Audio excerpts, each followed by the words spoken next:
All right, everybody, welcome to episode number 36 of the Steel City Insider podcast. I'm one of your hosts here, Jeremy Hritz, alongside Jim Wexell. Jim, how you doing today? It's great that the Steelers got a victory, but some troubling news that come along with that. It's great that the Steelers got a victory. Yes, absolutely. And we're going to get into all of that today, including the injuries to TJ Watt and Najee Harris, and prepare you for the upcoming contest this Sunday, the first home game for your Pittsburgh Steelers against the New England Patriots, 1 p.m. at Acrisure Stadium. But Jim, let's jump right into it. What a thrilling victory, 23-20. Man, there was some magic there that occurred in Cincy. Yeah, it's one for the ages. I really like to marinate on the win and everything that it represented, and all the potential it unleashes. And you want to talk about the negatives? Fire away. Well, how about let's start with the positives first, and then we'll get to the injuries and some of the things that the team needs to clean up. But how about that defensive performance? They were just aggressive all over the field. And I know you wrote about Minka Fitzpatrick in your column. Talk about making a statement in the opening game after signing that big contract, but pick six to kick things off, blocked extra point. I mean, he was just out of this world from beginning to end. 14 tackles in between, and I just watched the overtime, the tackle on Sample, the number 2 tight end. It was a misdirection play designed to get a nobody in the open field and maybe surprise you and rumble with a conservative play. And there was a Minka all over him. I don't know what else can be said. I recommend you read my column. I think it was a legendary Steelers defensive performance that harkened back to Joe Green in 1972 when he just took over a game against the Houston Oilers, blocked field goals, sacked quarterbacks, blew up handoffs to create fumbles so that the Steelers, using rookie quarterback Joe Gilliam, could kick short field goals. And I'm sure, maybe not.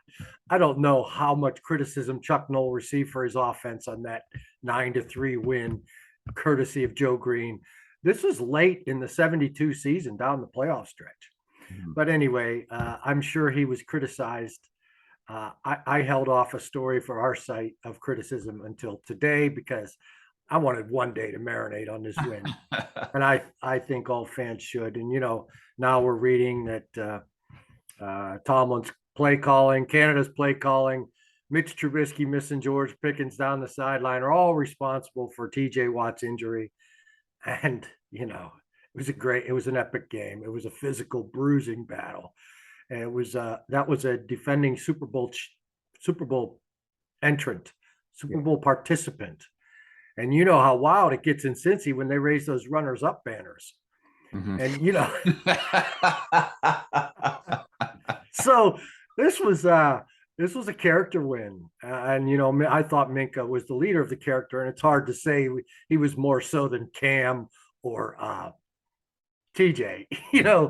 Cam just from the first snap took that rookie, and that I wrote about that, and Craig Wolfley and I talked about it. If you read my A to Z prediction column, I think we nailed this pretty good.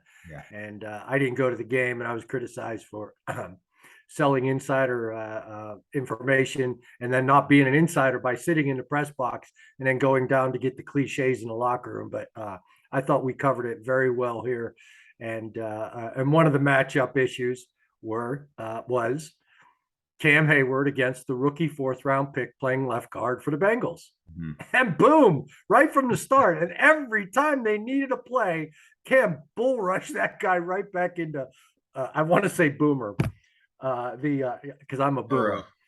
Burrow's face. You look at Burrow on the sideline, and I keep seeing Boomer in his face. But boy, Cam was something else. But it was Minka's day. It was Minka's game. It's like I know TJ's something else, but that seems like Minka's defense.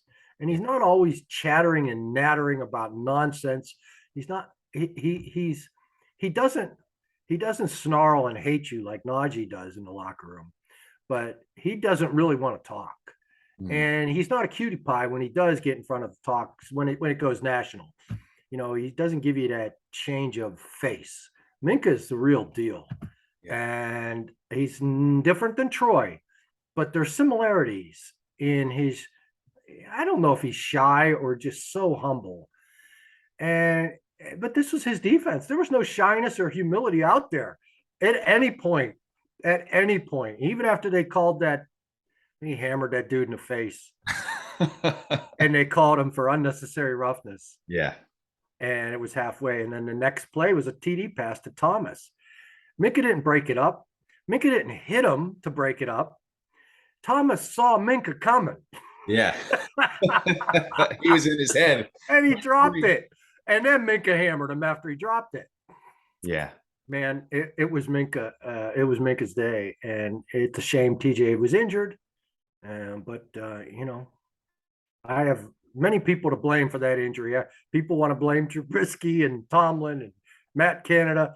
How about not reviewing that touchdown the Bengals had? Yeah. How do you not review that? How do you hurry up to the line and get a snap off? That was bad. That was dreadful. That was a touchdown, man. Yeah. And if they didn't have a pylon shot, so what? His foot was on the line and he was holding that ball over the side of his right foot that was on the line in the end zone. Right. If you're on that white line, you're in the end zone. It almost reminded me of the play didn't look the same, but I think it was back in 2007 or 2008. Santonio Holmes in Baltimore caught a pass from Ben right there on the goal. It was a similar type of play. That's what it kind of. That was different in that he had begun a comeback route, and he was in the end zone. And so as he continued his momentum, he caught the ball on the line, as you said, but he continued into the playing field, and it looked like he caught it short. Yeah. But he did. So a little different than this. I don't know that I can recall something like this where you walk the tight line and have the ball and they don't give you the touchdown and you rush to not review it. Bengals are Bengals. Can you imagine if Tomlin had done that? Oh my God. Can you imagine if Tomlin had called a timeout with 2:06 left and you're right inside? I think they're inside the 5. Yeah. Call a timeout with 2:06 left, then throw an incomplete pass at 2:02, then the 2-minute warning. So now, even if you do take the lead, the Steelers have 2 minutes to go down, kick a field goal, and they have the kicker. So I thought the Bengals time management was horrendous. Their review management was horrendous, but yet all I'm reading about is how bad Tomlin's was. Yeah. Damned if you do, damned if you don't. No, he's always damned. He's damned. He just beat the AFC conference champion in their house on opening day with a new quarterback and a new offensive line, and he's getting shredded.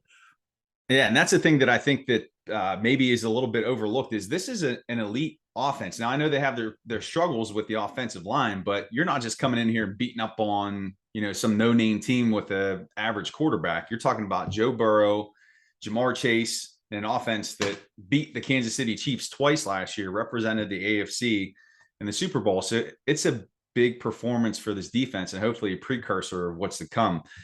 You did nail that prediction. There are two players I want. Okay, let me just brag about my prediction.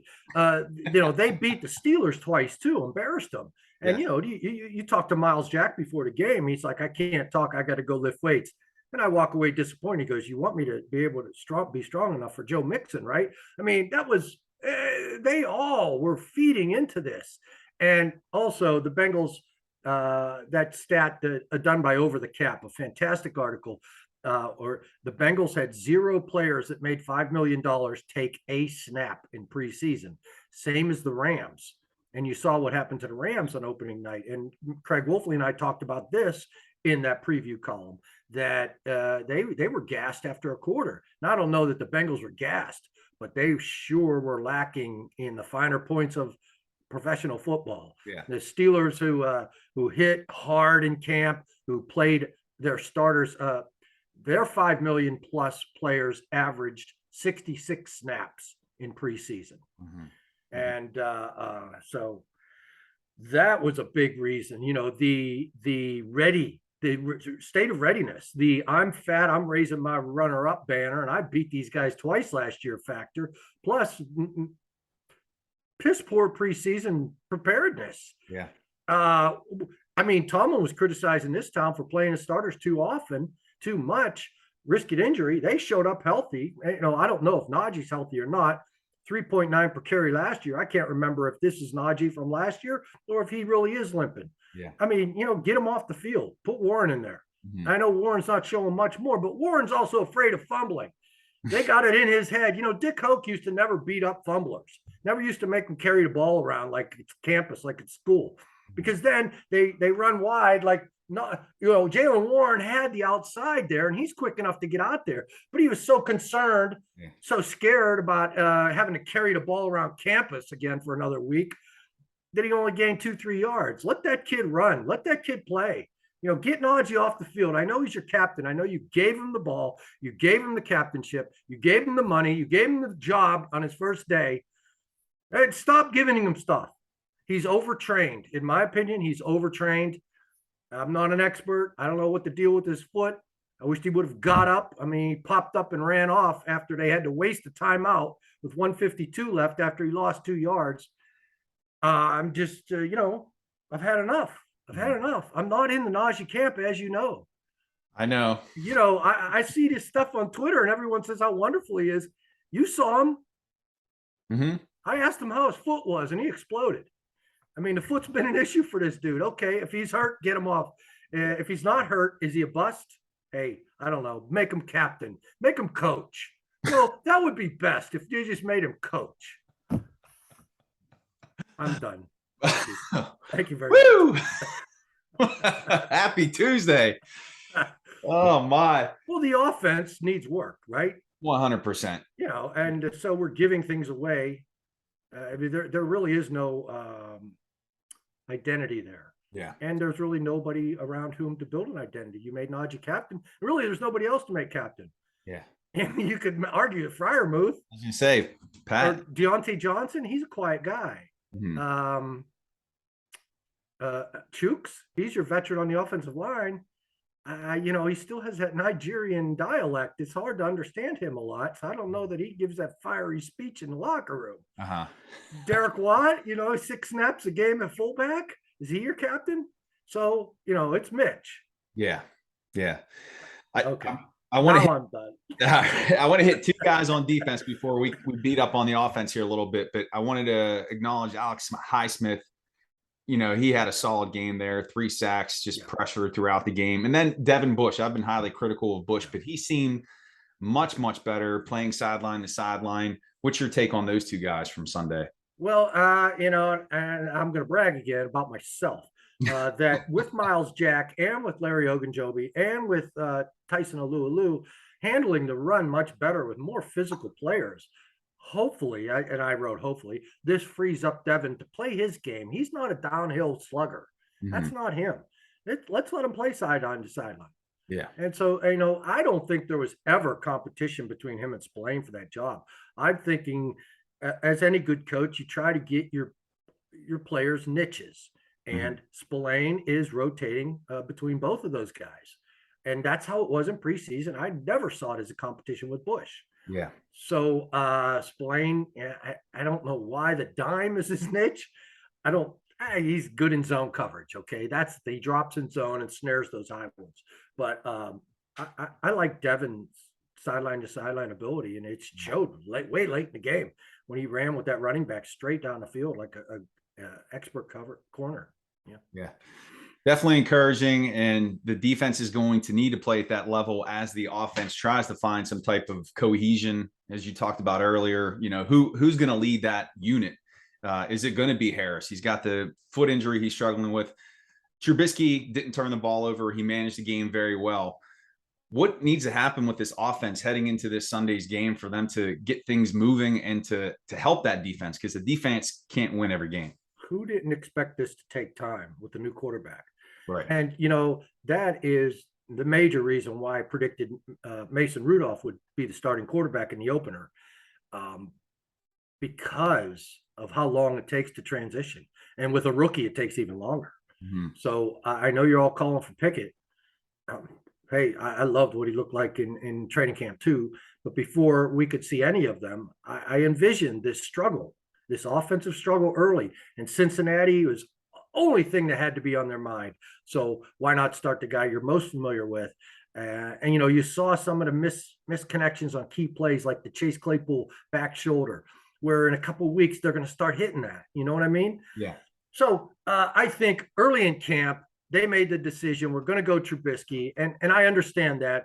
I saw some things in Mason in the 2-minute drill that he had not improved upon his mental processing, that tenth of a second that you need to get rid of it, where Trubisky has.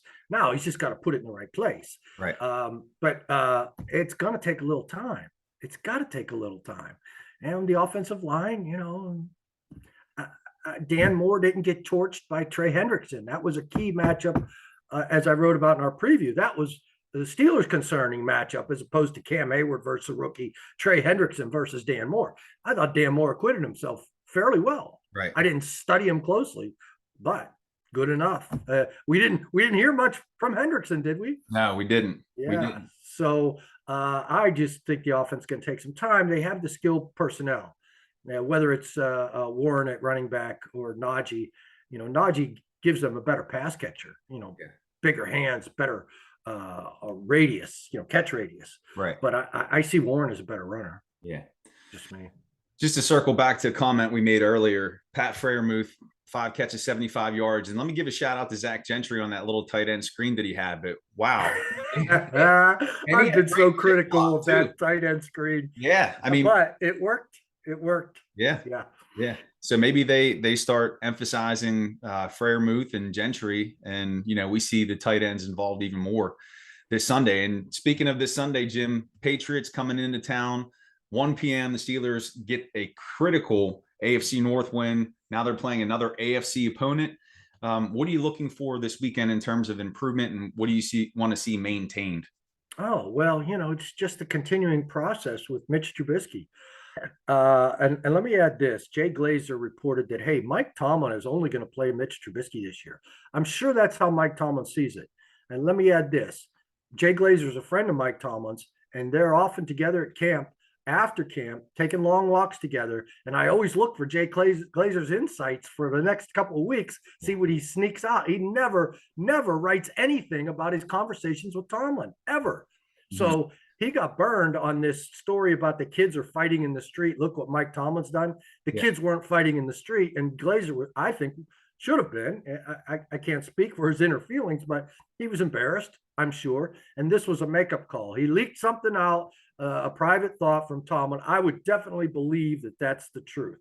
At least that's how Tomlin sees it now. Trubisky's going the distance. Yeah. So it's just a matter of getting Trubisky more acclimated. Right.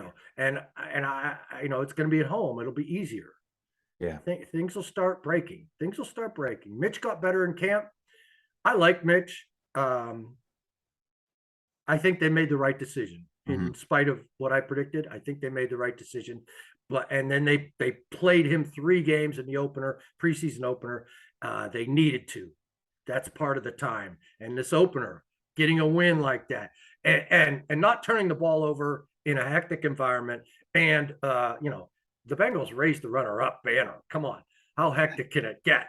So, and that overtime drive, knowing that free play and scrambling to get free and throwing to Freiermuth and then throwing again and getting in field goal range, you get within 70 yards, you're in range of Bosworth. That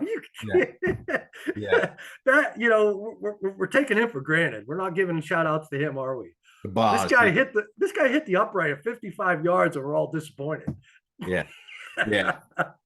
He's clutch. Even though, that was just a weird series of events. It was a great game. Just a great game. Yeah.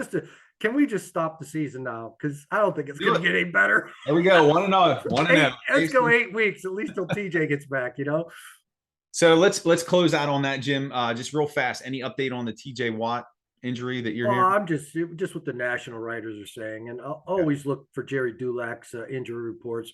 He's an ace in that field. But the national guys are it seems like, the full announcement will come later today with Tomlin, but it seems like it's a torn muscle is what Dr. Chow is saying. The difference between what we're talking about, full season, half season, is a muscle or a tendon. You don't want the torn tendon. You want the torn muscle. Okay.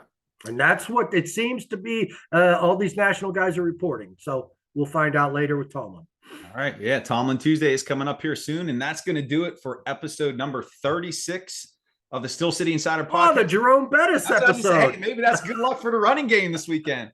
So I just told my daughter to choose Jerome Bettis on her soccer team. There you go. The 5th-year senior, school the young kids, wait on the sideline for your turn, and then win the championship game by yourself. There you go. There you go. Well, everybody, we appreciate you watching. Please make sure you share with your family and friends. Please like this video, subscribe. You can check out Jim's work on the Still City Insider. Give him a follow on Twitter at Jim Wexell. You can check out my work at thestillstudy.com. Give me a follow at Still Study, and we will see you on the next episode of the Still City Insider podcast. Have a great day.